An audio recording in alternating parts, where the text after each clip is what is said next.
Warning: the following broadcast features thoughts, ideas, and opinions you might find offensive.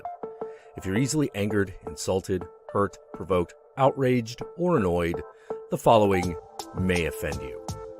The views expressed in this show are solely those of the individuals providing them and do not reflect the opinions of YouTube or Google. So please, don't flag this video. Viewer discretion is advised.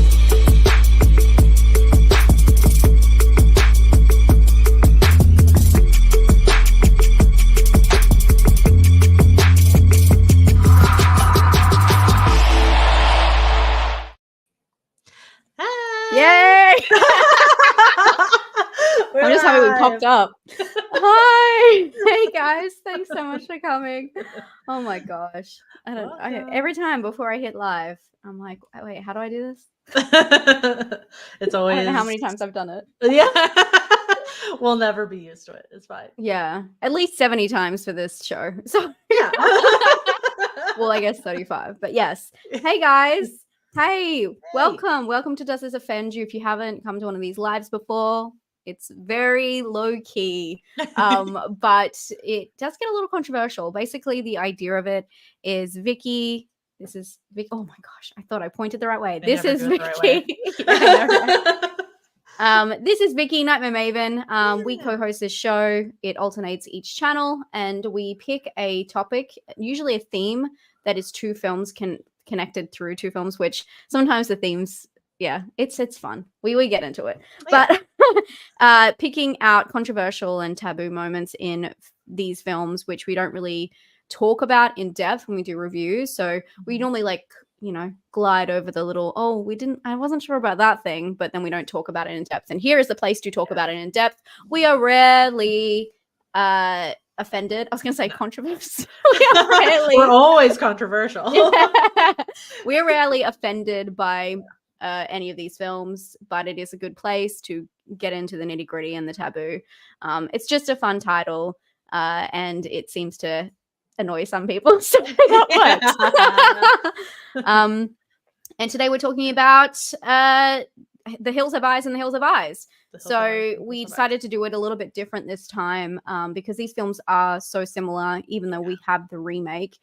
They follow really similar structures from start to end. And it would be really silly to talk about them one by one since we're going to be... It's kind of like a compare and contrast, and we can talk about why they change things. It's such a good pairing for Does This Offend You, to be honest, because I didn't even consider the topics. I was like, let's talk about some cannibals, but that's really not what we're going to talk about. That's like the least, which always happens. Yeah.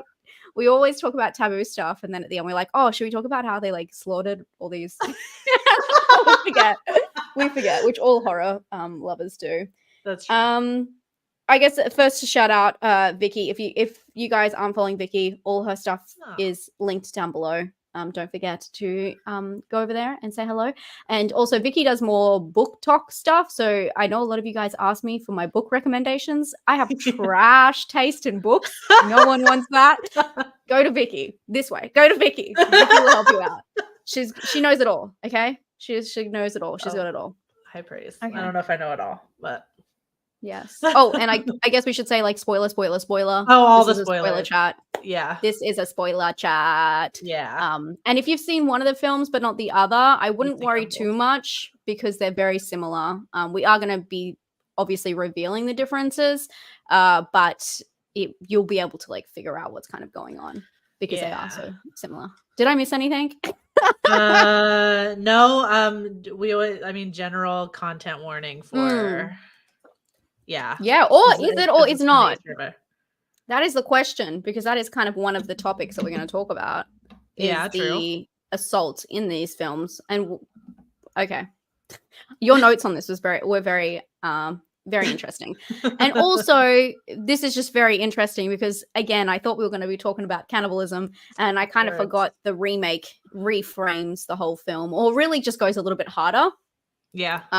And I was looking at Vicky's notes, and I have no idea some of the things she was saying. I was like, I've never heard of that term before, so I think I'm going to learn some American history. Oh boy! Today. Oh boy! I don't know about that, but okay.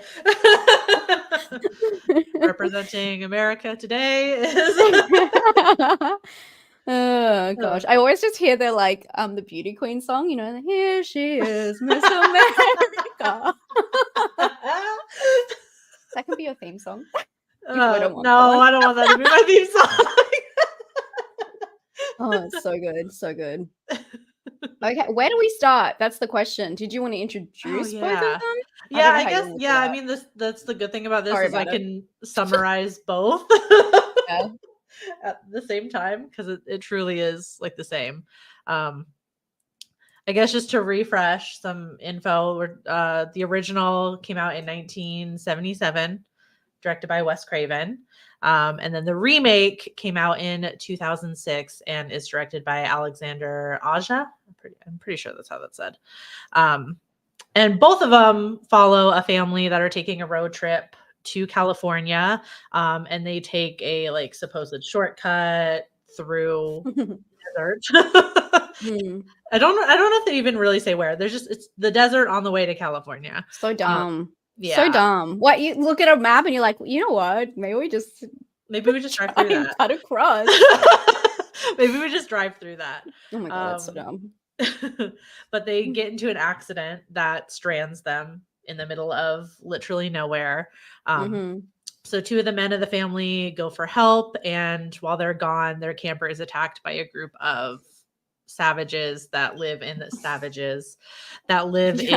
desert hills. I don't know. It's too hard. Yeah. Hill people. I don't know. The attack leaves many of the family dead, and the hill people kidnap the family's baby. The surviving members of the family, brother and sister Bobby and Brenda, and their brother-in-law Doug, take on the family in the hills to save the baby Katie, or Catherine, I guess, depending on which movie. Yeah, they call her by her full government name. I feel like it's they do. They're like Catherine, baby. I feel so like weird. Remake, he's yelling Catherine a lot. So funny to me. But they're able to save Katie Catherine with the help of Ruby, who is one of the hill people.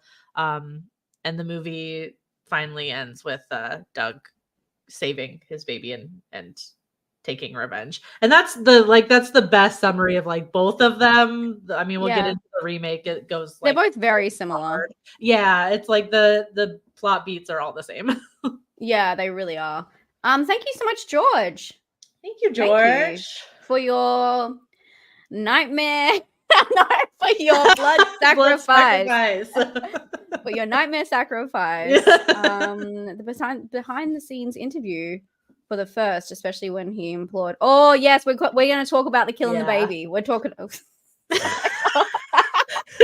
that a little louder for YouTube. I'm so sorry. We're going to.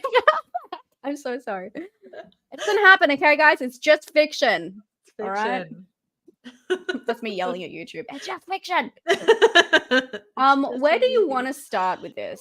Fuck, I have no idea. Yeah, because I kind of just went all over the place. Let's talk about the animal stuff first. Yeah. And guys, if you are touchy, I think that this is a good point. I think that this has them both. I'm very interested to see what Vicky has to say about this. But the animals are a huge part of these films. I totally forgot there was two dogs in the film. I hadn't seen the original for years. And they are the key puzzle pieces in the story and the structure. So there's two German shepherds. One's called Beauty and one's called Beast. Mm-hmm. And unfortunately, at the very start, when they crash, the dogs kind of run off, or one of them runs off, Beauty, and there's an horrific scene where you just see the dog dead. Yeah. It's really gross, actually. And I thought it was really interesting because they showing the stakes, and that, anyone is, as they usually do with animals in horror, they use them as bait, emotional bait, and to show us that no one's off limits and nothing's off limits, and they're willing to do whatever they want to do, except for kill humans. But they'll kill the dog. So I think that's really interesting because the other dog, Beast, ends up becoming the hero of the film. And I can't tell you how comical it is in the original. Did you laugh, Vicky? When the dog pushes him off the cliff? He's like, the dog's just pounced.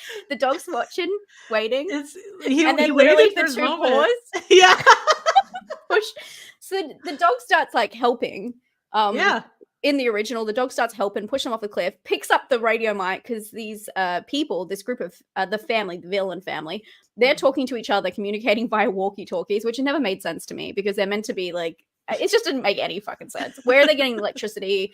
Where are they getting the batteries? Like, what is... I don't know. There's so many questions in terms of that. I assume they probably got the walkie-talkies from a family they did this to in the past, but I feel like it was just this common way of them talking and stalking people. And it was just really funny because the dog goes and picks it up with its mouth and goes, I'm going to go tell my owners. So it becomes this whole character itself. And then also in the remake, they do the same, which I was really, I thought was funny because with an updated version that kind of plays more into the historical element of it. And I don't know if I would say it's more realistic, but the characters are, I think, better thought out in the remake. I like the remake better, I'm sorry to say. But they do the same with the dog. They still honor Wes Craven's original and do the same with the dog.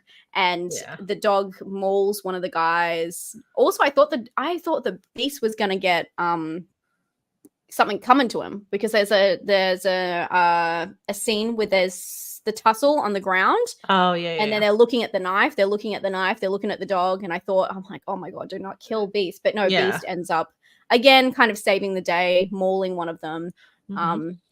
So I just think it's such an interesting use of animals that we don't see typically in horror movies. Usually we see them used as emotional bait, or the dog just survives till the end, but this one the dog is like helping, like actively, like it's like I'm trying to think of, I guess, what is your animal that you do? We have like Skippy. I don't know if you know what Skippy is. Skippy the kangaroo.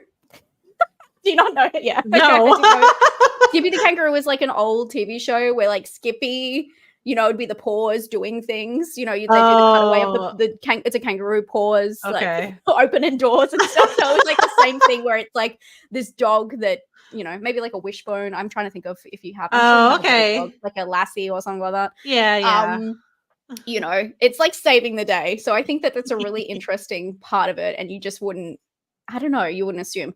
But in saying that, I do have to touch on the taboo and the darker parts elements of this film. And I'd have to say one of the worst parts is, and for no reason, they do get the emotional bait bird.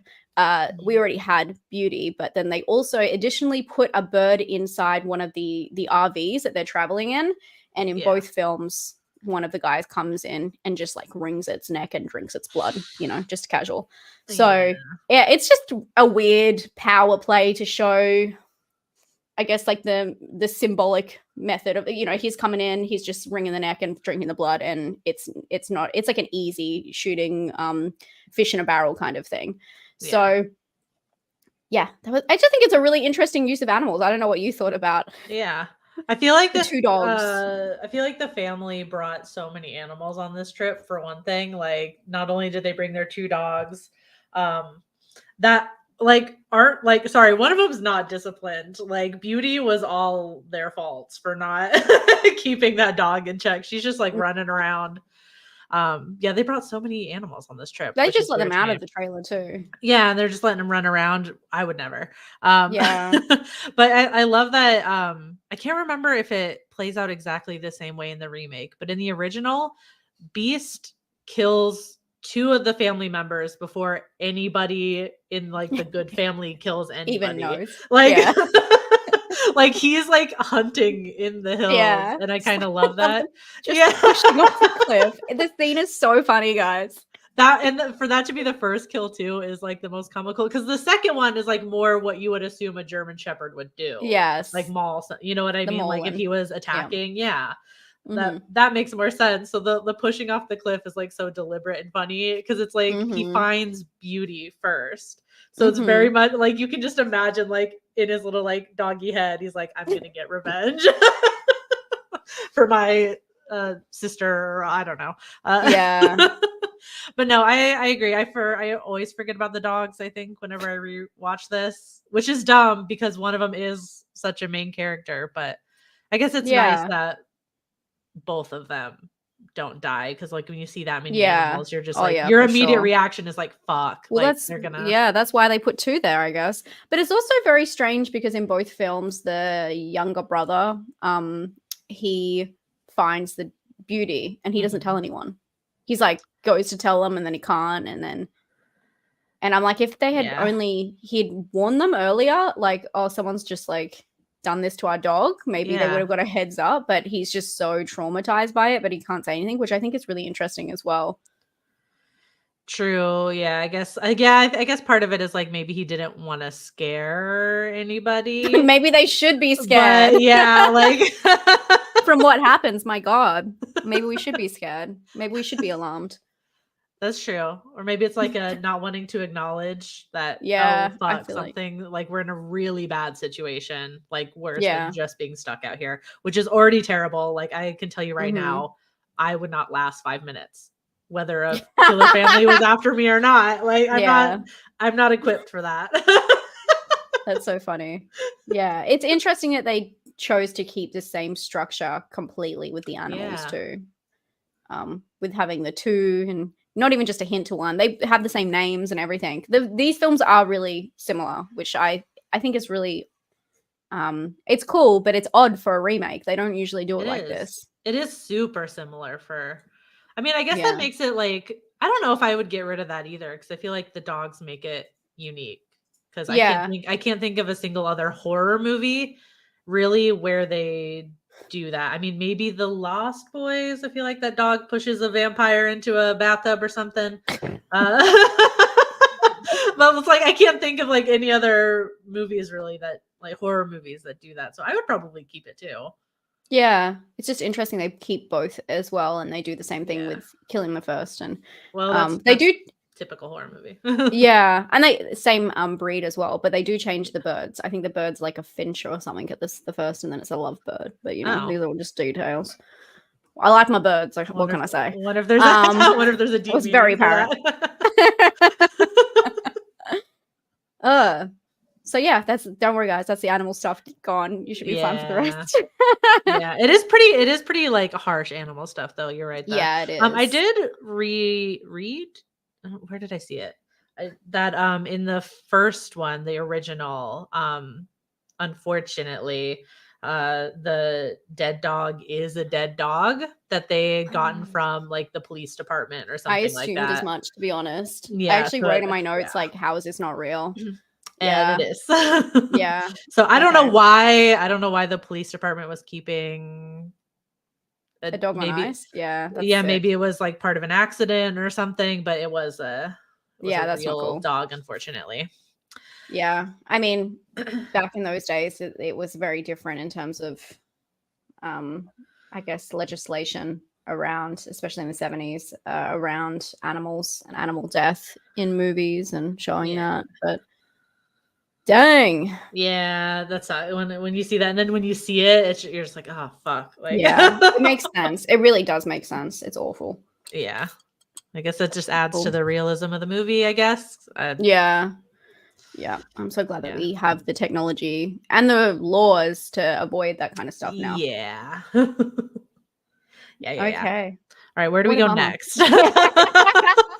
It's just so crazy because I see so many people complain about talking about certain films because of animal cruelty, which I totally agree with. But then there's films like this that get away with it and no one talks about it.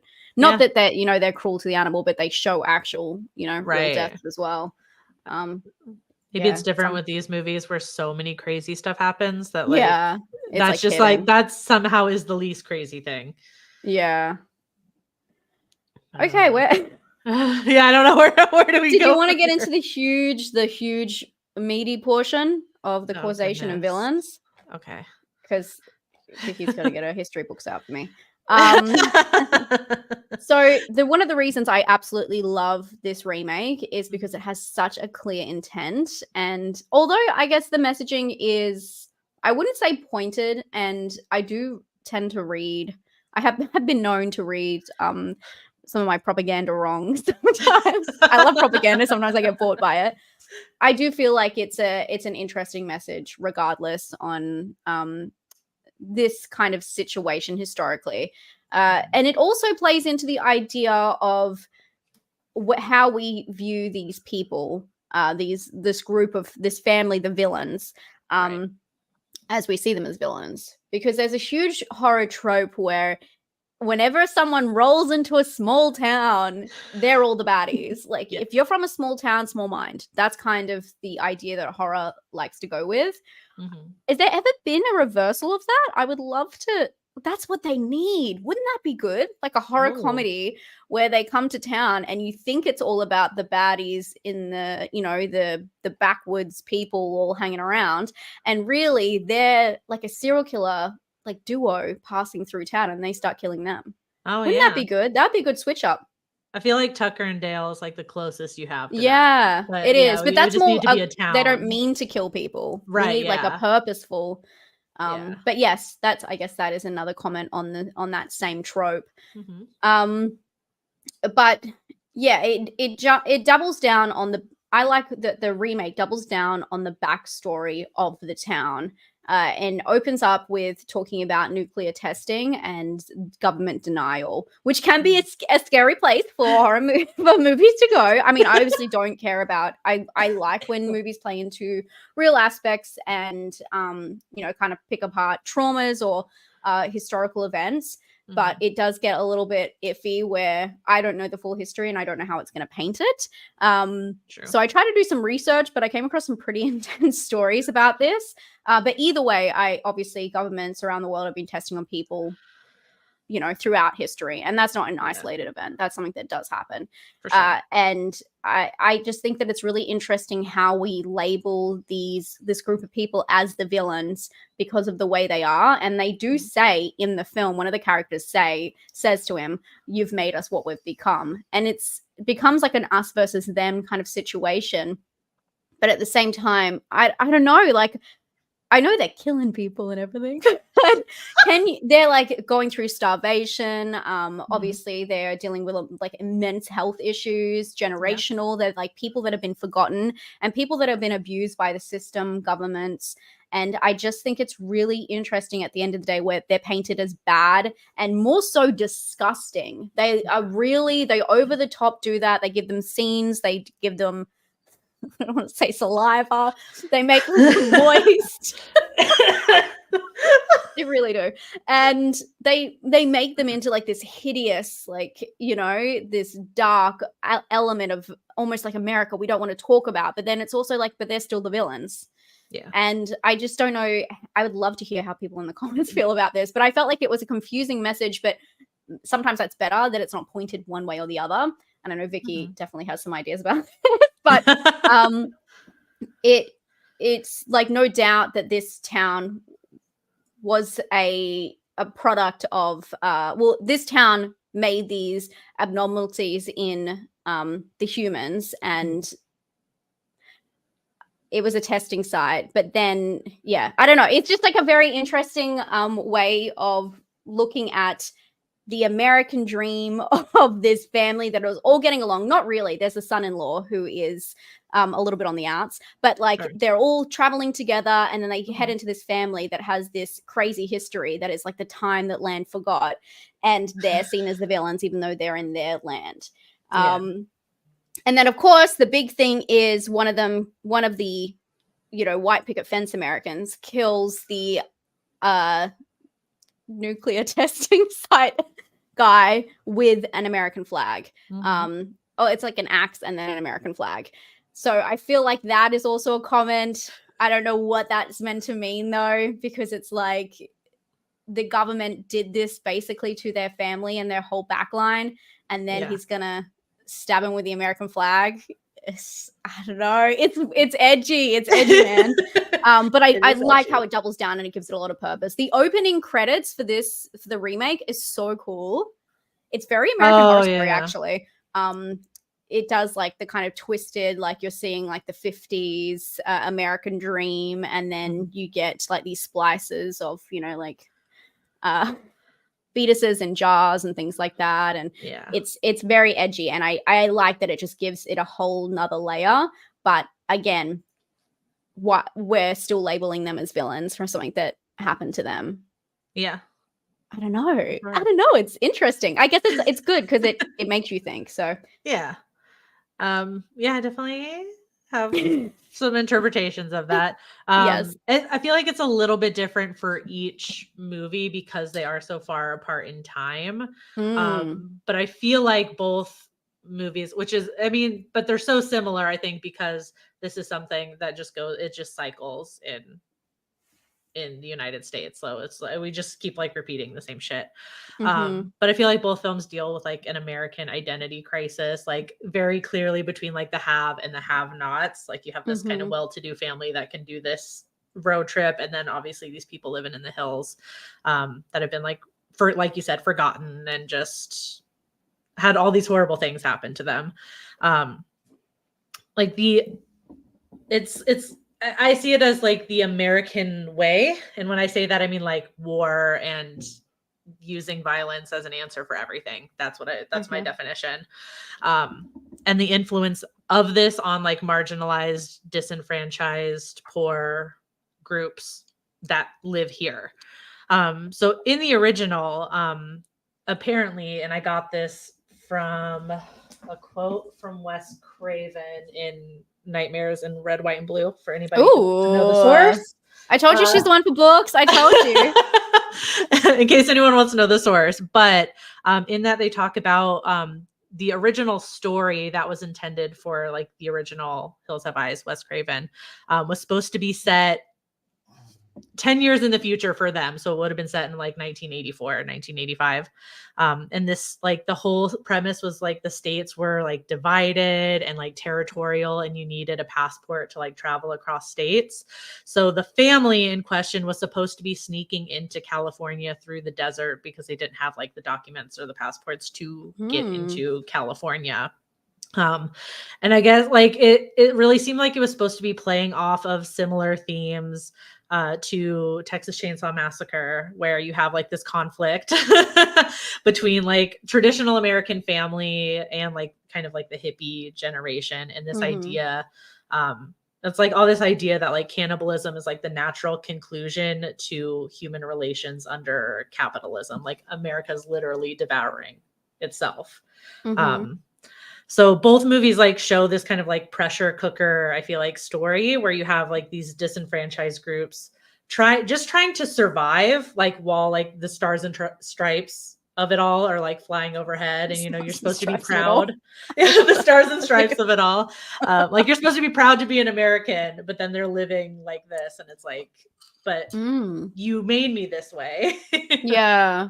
So it's just like, yeah, it's that conflict, and I feel like it's a little bit more clear in the remake. Yeah, this is like, post 9/11. It's a story about American family taking on a homogenous group of primitive killers that hate America. Like they're very much like, I feel like that imagery is there. Like you have the one kind of like singing the national anthem, and it's like very creepy, and you know, like you said, like you made us this way.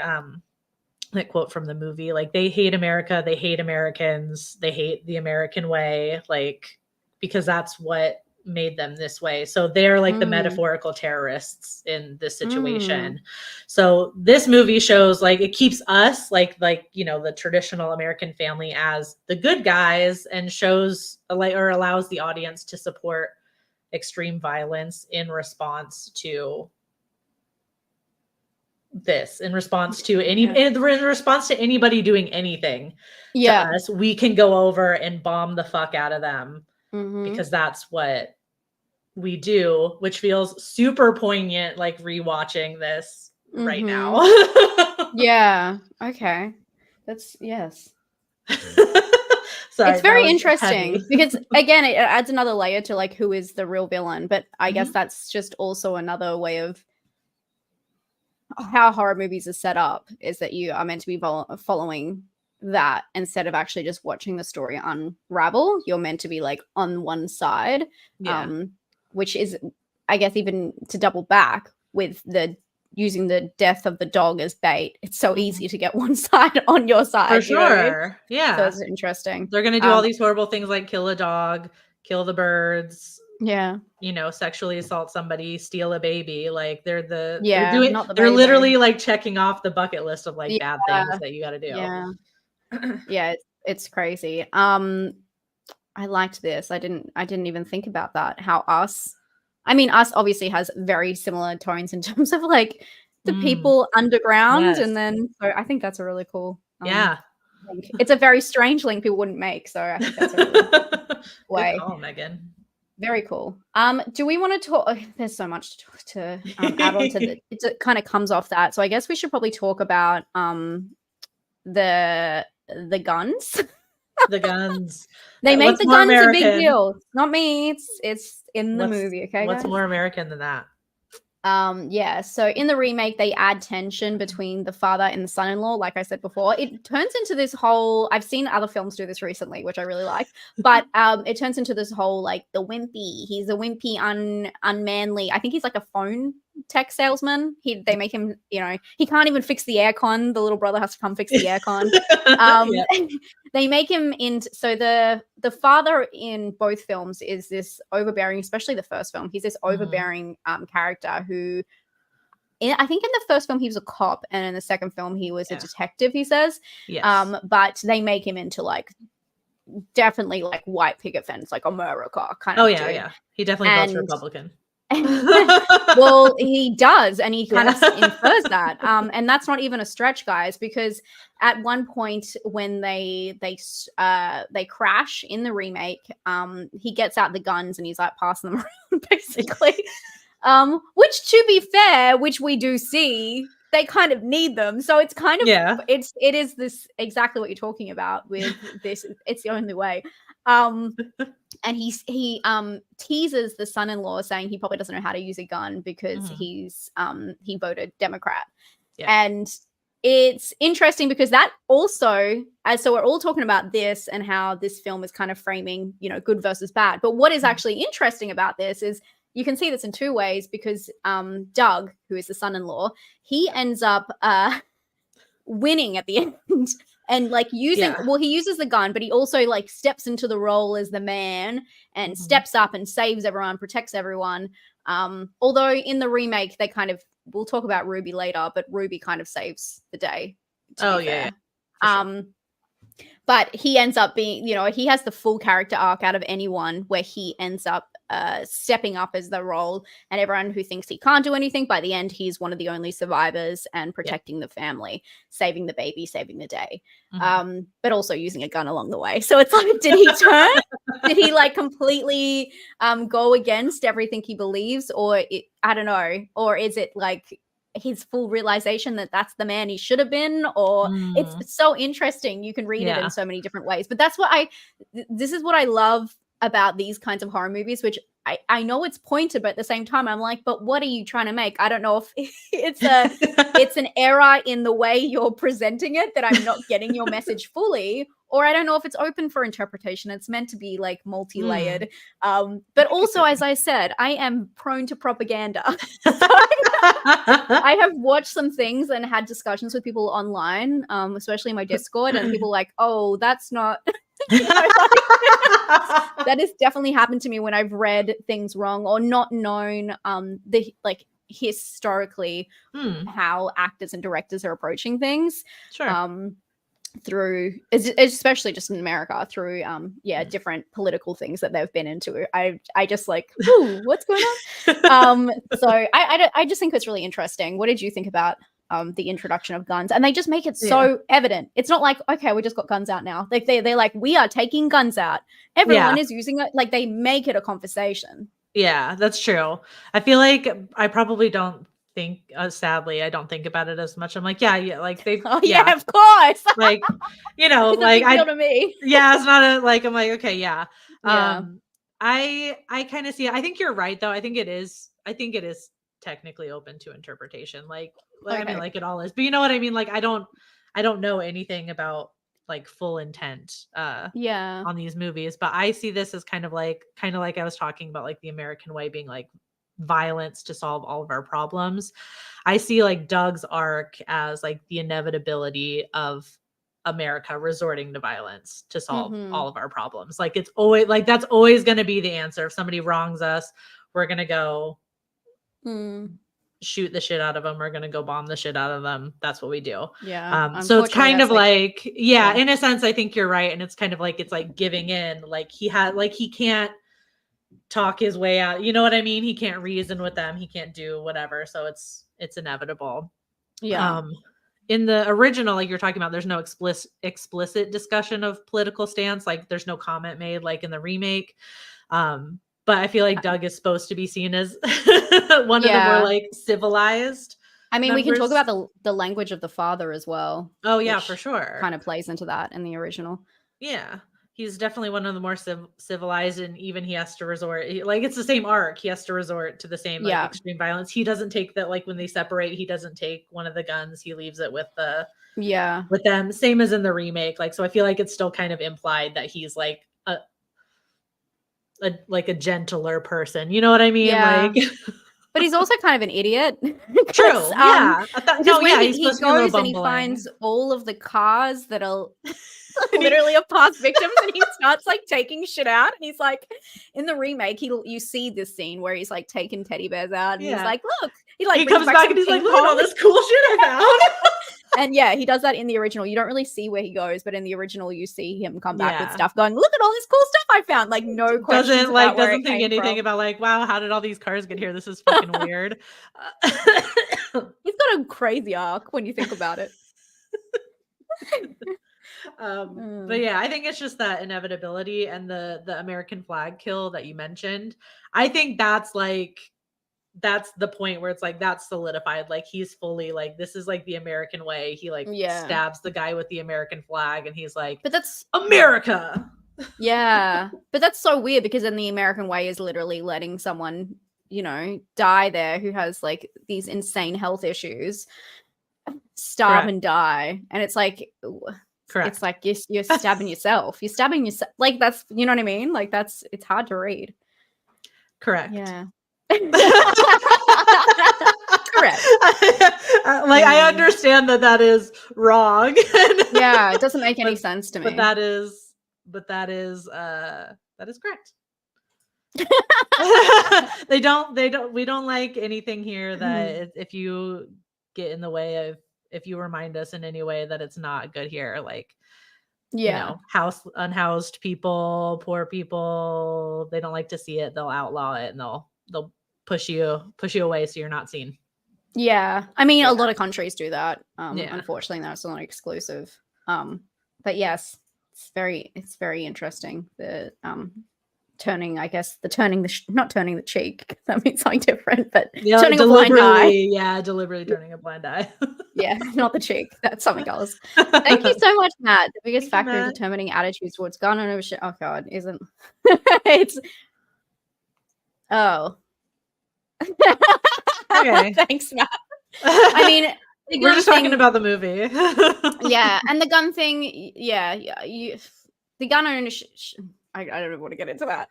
But that's just like the meme, the joke. That's, you know what I mean? Like it's like the memification of both like political parties. Like if you think of a Republican, you think of the rural person that you're saying. Like you're thinking of rural places with the American flags everywhere and the guns. So it's just like they're just playing into like a stereotype in the movie. Yeah, that's all we're discussing. Yeah, I mean, in terms of that, the discussion about that is so different because, like I said, I saw that, and up front for me that seemed so pointed. And Vicky said, "Oh, I didn't even think about it," because she's so used to seeing it. But also at the same regard, I do want to say, like in Australia, we own guns. I grew up in a house full of guns. People just are thinking it's so black and white, like that we don't see them at all, but that's not. It's just very controlled here, which is the difference. But that's why it's when I see it in movies and they talk about it, it makes sense to bring it up in this context. Yeah. And more so when you're saying it isn't liberal versus conservative, they literally said the Democrat line. Yeah. That's why we brought it up that way. We're not saying anything about our own things. I don't own guns. You can own guns. I don't care. We're not saying anything. We're just saying about what they literally say in there. He doesn't know how to use a gun. He's a Democrat. Yeah. Like they literally say that line. That's why we brought it up. But thank you so much for your blood sacrifice. That's the right one. Thank you.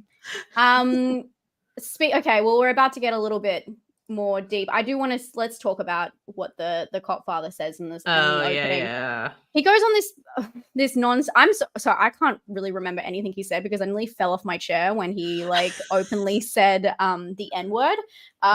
Which it's the 70s. Unfortunately, this language is rampant in these in some of these movies. And obviously they're making a point. And I just want to bring this up now because we were talking about the father versus the in-law, the son-in-law, and someone said that he was kind of caricature of someone from that time. I can't find the comment now, but someone wrote a good comment about it. So his whole rant was, what did he say? He was like shooting people. He was just talking about his time and I don't know, he's doing an old man screaming at the sky kind of. Yeah. He was talking about like his time as a cop, and he was just like complaining about all the N-words and hillbillies he had to combat, like, out on the streets of wherever the fuck, Chicago or something. But yeah, it's like an acknowledgement of the hill people. I feel like in that moment, like he's talking about the other. He's talking about the people that are not the white picket fence Americans, like the disenfranchised and the poor and the marginalized. So, but I feel like, and I don't know how you felt about this, I feel like it's made more like these two things aren't like they don't happen one right after the other, but we hear him talk about that. And then later on, when they go to split up, like they pray for a second before they do this. And then what the heck? I didn't even pick up that part. Yeah, he does the prayer. Like, so he's like speaking to God, like for the family. And it's like the hypocrisy of him to do that. And then earlier he was talking about people like that. It's just that like that hypocrisy of, a lot of Christian people that don't follow the teachings of Christianity. Like it's not very love thy neighbor of him. Exactly. Christian hate. Jesus. Yes. Yeah, they totally pray right before the mom, like, I don't know where I was. Like makes it a whole point. Probably still on the floor after falling on my head. Oh gosh. Yeah, so I just had to throw that in there. Obviously we talk about offensive stuff in this show, so that makes sense. And we hate that guy. we do hate that guy. I mean, he dies first, so it's like, he deserved it. It's really interesting though, because if we're talking about what sets them up to be villains, and then we're talking about the group of the family that are like killing the dog and stuff, they're like eating the dog, and they're all, especially in the second one, I think you see them with the dog leg. Oh, anyway, yeah, for sure, yeah. But in this one, do we not start painting them as villains when they start like spewing hatred? Do you know what I mean? Like, yeah. It's interesting how it's read in different times. I feel like there's so much. It is, especially with the trailers, it's really set up as we're scared of these people. But when you break down all of the themes in these films, it is so equal how they try and make each family as scary as each other in separate ways. Yeah, we need a third remake. No, one that like fully balances it. That's what I need. Yeah. Where you don't know, oh my God, from the Hills perspective. Although someone said there's a sequel. I have not seen the sequel. Have you seen the sequel? No. Of the original? We need from the Hill people. I need Hill people's account in this situation.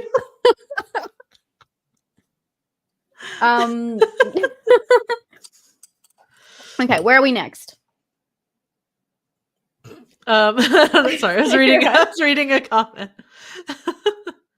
I did put that in my notes too, Megan. I just did not make that joke. Oh my God, where'd you put about their eating the dogs and the cats in Springfield. Oh, yeah. yes. Well, we can talk about the forbidden scene a little bit. I'm gonna say a more fun discussion, but I don't know if it's fun. It's interesting. I know this is the horror fan of me. So there is a forbidden scene. I'm trying to find the actual. Yeah. So there's a forbidden scene. Screen Rant published an article. Apparently, it's a lot of people talk about it. claiming that while shooting the film, the director toyed with the idea of having the cannibal clan kidnap the family's baby and eat it. I have a strong opinion on this. It was reported that the cast was uniformly against this plot point, which Craven eventually decided he was against. Girl, what a lie. What a lie, what a lie, what a lie. This is a lie. I'm gonna tell you why. Okay. Allegedly. This is a lie. Okay. This never happened. I can tell when he's screaming at it already. This never happened. It couldn't have happened. Do you know why? Because during all of the scenes with this damn baby, they are holding it. They are rocking it. They're holding it like a baby the entire film. Are you kidding me? They steal the baby. This is moisturizer, but you get the point. They steal the baby and they're holding it. At one point, this lady's cuddling the baby. If that is food, girl. I don't know. Like, they're trying so hard to make them savages, but there was no way. I did take if I can find my screenshot, I did take a screenshot of one of the cuddling babies. Mm-hmm. Oh God, if I can find it though. I was talking about oh God, my desktop's a mess. Maybe I can't. But honestly, there is no way. I found it. Okay, there is no way. It's a little bit pixelated, not gonna lie. So this is meant to be the bad lady of this group. So there's the good lady, we'll talk about in a second, Ruby, and this is the bad lady. And look at the way she's holding this baby. And from that length, because you can see how pixelated it is, from that length, they could have just used a prop. But she's literally like, yeah. So I don't think that this baby was even like they should have used a doll, picked it up by its leg, gave it more of a danger element. I just don't think that there was ever considered that this baby was going to get anything was going to happen to it. The way they treat the baby, I don't know. I think it's like a marketing thing where they talked about it, or someone maybe joked about it one time on set, and then it turned into this story, like this legend where they were going to do this scene. Because in the original, you don't even see them eat a human. In the remake, you do. You see him like literally he catches someone going into the guts. The dad does get BBQ'd. He gets barbecued hardcore. But you don't really see anything like that happen to humans. So true. Eat the baby. Get in my belly. I'm so glad that people are like me. My people. Thank you, George. The sequel in the original has a dog flashback. What does that mean? A dog flashback? Like from the maybe we do the dog has a flashback? Yeah, I know. The remake has a sequel also? Oh my God. Does it? Isn't that what it says? So the remake sequel has a nasty opening. So both have a sequel. Oh, shit. Maybe that's our next one. Yeah. Sequels of the Hills of Ice. Next month is Hills of Ice 2. Yeah. The hills have mouths. Where they finally eat them.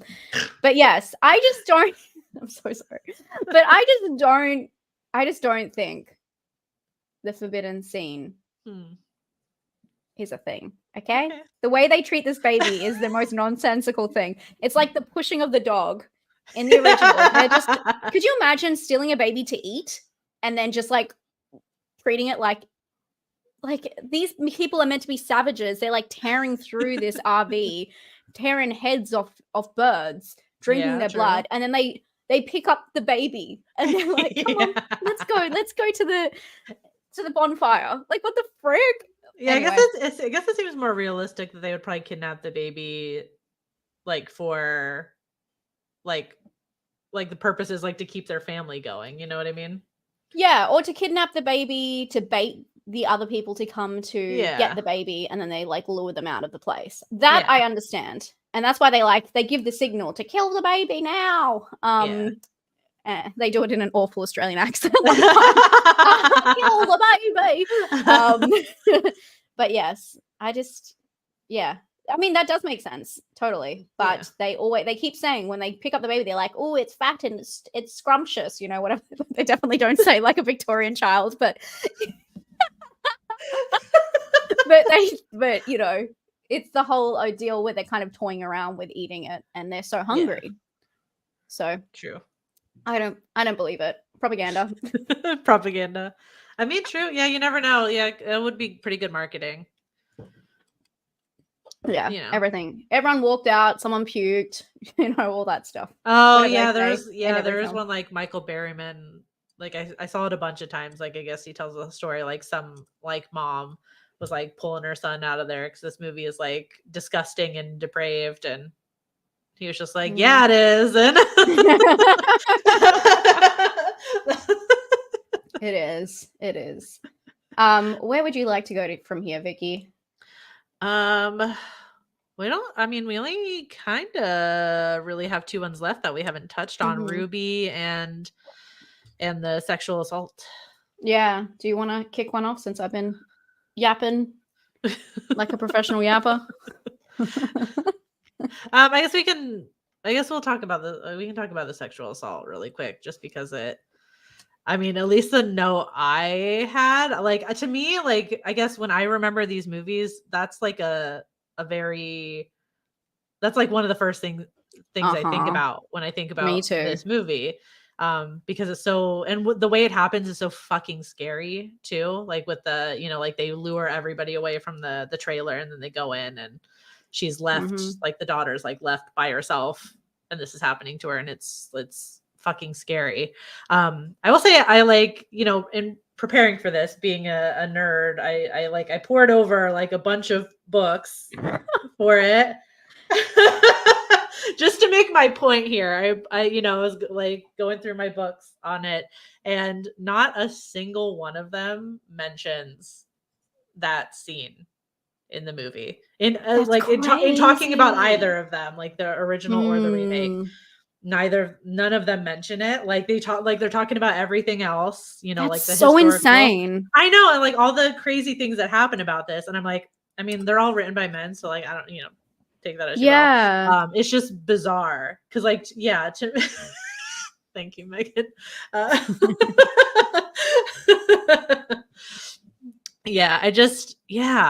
I don't know, and I feel like they try to cover it up a little bit, where it's like, I mean, I'm grateful that it's not like so explicit, like it is, like a lot of it is implied, but like what's happening. Or you have that fear in you watching it. Yeah, for sure. Yeah. And then in the remake, they made it like more disgusting with that like breastfeeding thing, which is like, why the fuck did we need that? I don't know. It's very odd. I found it really interesting because, like you, I was kind of preparing myself for that, because especially in the remake, that is the picture of the hand on the eye is like when it's around that time it happens with a different character, but that always reminds me of, or just like the Venetian blinds and stuff inside the RV. Like I really could remember every single aspect of that, even though I watched it when I was in my teens. And I watching it back, I couldn't believe it wasn't more intense than I had remembered. It literally had like traumatized me in a way where I thought it went on forever. But I don't know if I watched like an uncut version, because in the original it is implied. I don't want to get too detailed, but it's lightly implied that it's going to happen. And then in the remake, they don't show anything except for up close like faces. So it's really hard to, it kind of annoys me that it is insinuated so heavily and it's focused on in such a way like that, but then it's still ambiguous. So it's like, I don't know what the answer is though, to be honest. When is there a good assault scene? But it's just a very interesting that no one has mentioned it in anything that you've looked into as well. And I couldn't find much information on it either. I was looking up trying to figure out if it is confirmed that is what happened, because it is so heavily inferred, but then it's never really addressed. So it's a very odd one. Unless it's just like we're meant to assume it's happening because these are horrible people anyway. So it's like, why wouldn't we'll just they add do that, I guess? Just add another thing to it. It's bizarre, and then I also have like a weird thing with that where it's such like a stereotypical thing for them to do as like backwoods kind of, and not even backwards. This just happens in a lot of those movies, which are literally centered on where women get stuck in remote places, and they don't have to be backwards people. They can be punks or like whatever. I'm thinking of, like I Spit on Your Grave and stuff like that. And it also seems like such a stereotypical thing for them to do. But then also, if you think about it that way, they're not really conventional people. So it's weird that they would resort straight to what we think about, these like thugs doing, or like this group of, it's just like what I really appreciate in movies where they show isolated people is the fact that they don't act like conventional people. They don't follow these, they don't have these standards. No, I mean, not that's a standard, it's fucking, but they don't have these ideals that are centered around that. So I just think it's really odd that they went through the checklist and ticked off all those things. Okay, we made the villains do this, we made them do this, they killed an animal, they did it. And it's like, well, if these people are living out there, they don't have any contact with civilization, they're starving, why are they, number one, why are they bad? And number two, why are they doing all of the typical villain things? Yeah. I don't know. It's wild. Steal the baby. Like, it's just so fucking it's just, sometimes it's a little bit shallow, I guess, is what I'm trying to say. No, for sure. So yeah, it's very interesting. Absolutely. Very interesting that it's not really spoken about anywhere though. So they really got out of that one. Easy. Really weird.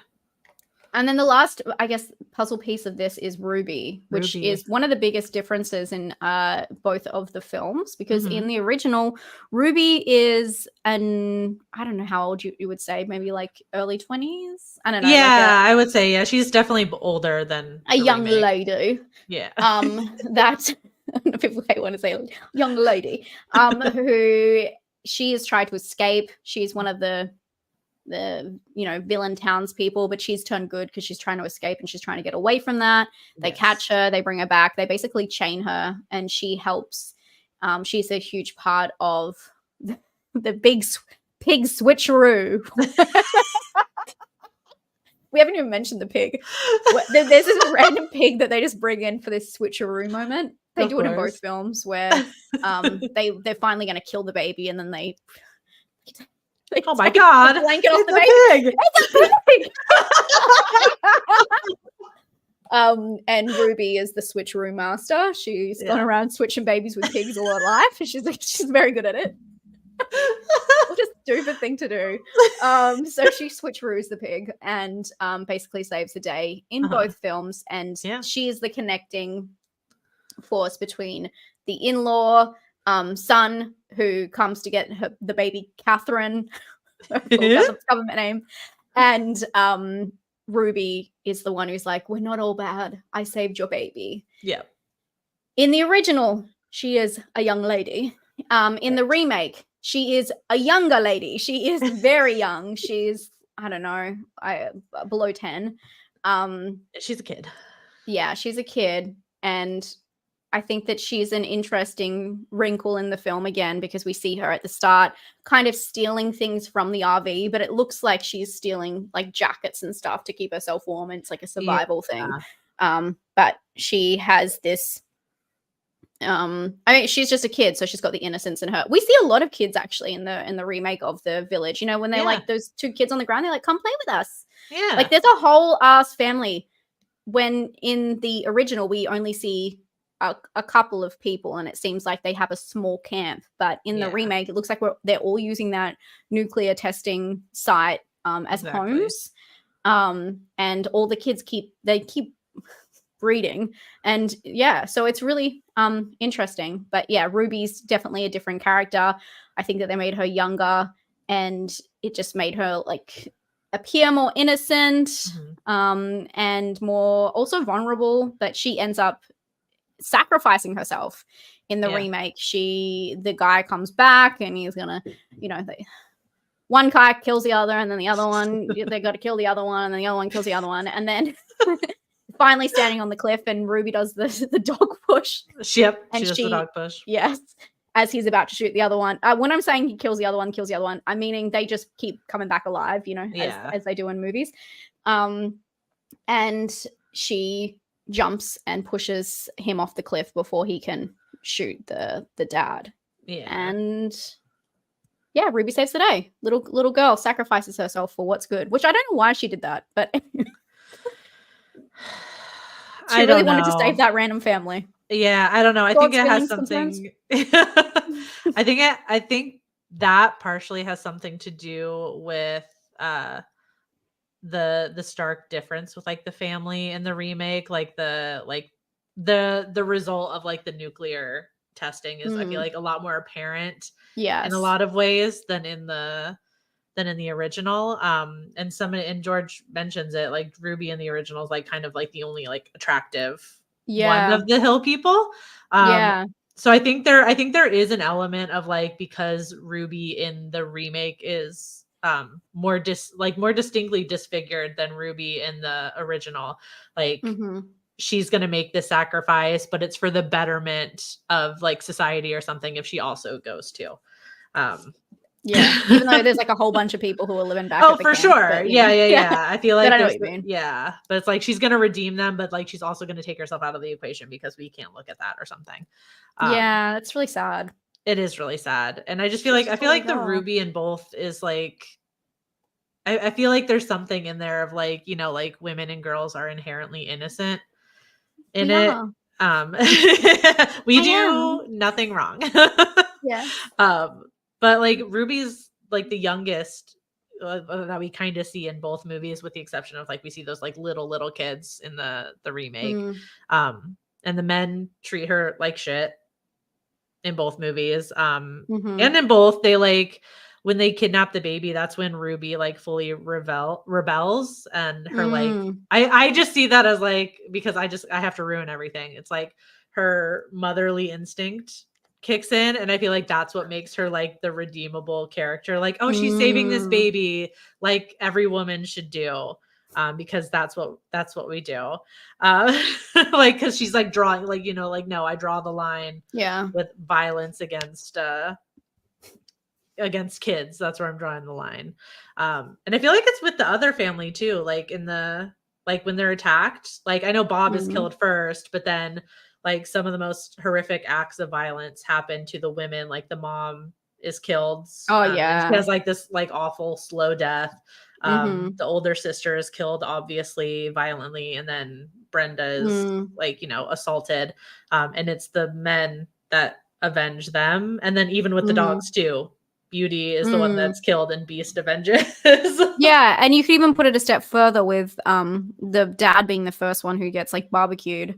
And that's almost like the scary part, because that's their protector dying. Yeah. And they're like, and it all goes to shit. I thought this was an interesting theory, Megan. Wondered if in the original, if Ruby was a baby and kidnapped and raised. I mean, that would make sense why they, that would have been a good wrinkle in that as well. I think that would have added a lot more to the backstory, because you do wonder if they're taking from all these families and we find all these cards in this crater, where like surely by now they got a better system. So yeah, interesting. You can tell it's not run by a woman, otherwise there'd be a checklist system of what we're doing with each resource. I mean, if the shoe fits. Yeah, barbecue, dry rubbed or sauce. I don't know. I think charred to perfection. Storm rising. I was thinking when Vicky was going on her rant about the women always caring about the baby, and I was like, and here I am saying, eat the baby. I swear these people don't want to eat the baby. I have proof they don't want to eat this baby. Well, you're not acting like a proper woman should. I'll be. Daddy back ribs. Oh my god. We're so twisted. Who let us online, guys? And you know what? There's 80 of you there. I see you. If you're watching, you're one of us, okay? You have no excuse. You're sick. Oh, okay, sorry. Thanks, George. Sorry. What did you say, actually? Maybe that's why the baby was being rocked. The woman knew the baby was intended for food, but secretly wanted to raise it. Maybe, but that woman was crazy. Yeah. She was the one who was like, yum, yum, yum. Delicious. Yeah. Absolutely Oh wild. my God. Who let us online? Who let us I don't know. online? I have no idea. Well, I think we hit every point. That was a really fun did. rewatch. I really enjoyed that. It's always fun to revisit things that you haven't really picked apart and Yeah. look at them through a different lens. And I course, feel yeah. like I have a better understanding. I always feel like in doing what we do, Vicky, making videos and, like really note taking, I see things in such a different lens, and it gives me such a different appreciation for them as well. 1,000%.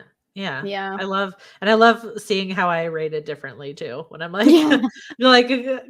I'm deliberately like, okay, like this Does This Offend You watch was like 2 stars because I was viewing it in such a way that like, Yeah.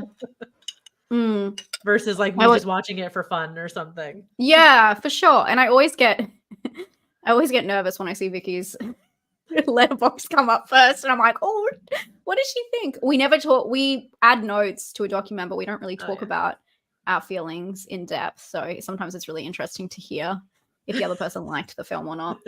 That is the question. I need to put up a poll. Oh yeah. If I can figure out how to do that. Oh shit. I forgot about the poll. don't know why they don't let mods do that, which is really annoying. Let me get this up. I guess we can just put both on the poll. Which offended you more? Okay. I know. Okay. I guess the question is first, does this offend you? Either of you? Let me get my ticker. Wait 1 second. There we go. Wait, that's not the nice one. Do I have a red one? No. Okay, here you go. That's what you're getting today, Vicky. Vicky, did these films offend you? No. I think they're really intense, and I feel like they're both kind of like throwing all of like the kind of graphic awful things you could see in the movie like against a wall. Like I think they're really just like, we're just gonna throw everything at this, but no, it's over the, I feel like it's a little bit over the top, but I feel like it's also kind of intentional in some ways. So it doesn't. Yeah. I would agree. I really liked the strong themes in the remake as well. Anything that was deemed offensive,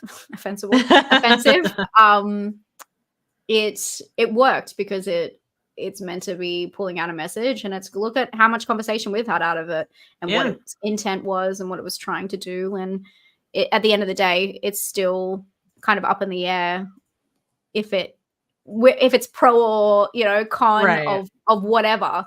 So I think that is, I love when films do that. That's one of my favorite things.